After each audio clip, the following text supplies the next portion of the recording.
Hey everyone, welcome back to our tech troubleshooting series. Today, we're diving into a common issue for Canon printer users. Error code E0190002. If you're seeing this code on your Canon machine in 2025, don't panic.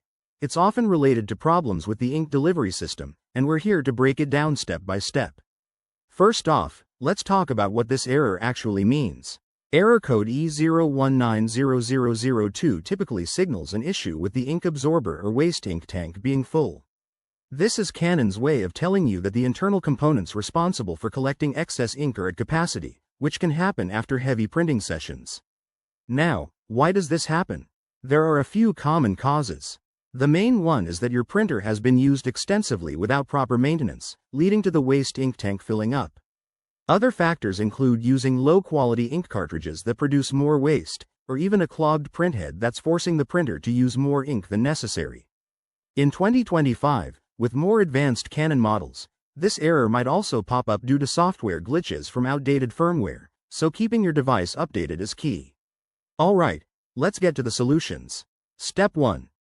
Turn off your printer and unplug it from the power source for at least 5 minutes. This simple reset can sometimes clear the error. If that doesn't work, you'll need to access the maintenance menu.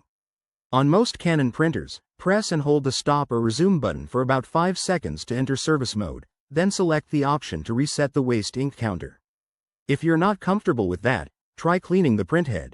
Go to your printer's settings on your computer, run the cleaning cycle, and see if that resolves it. For a more permanent fix, you might need to replace the waste ink absorber pads.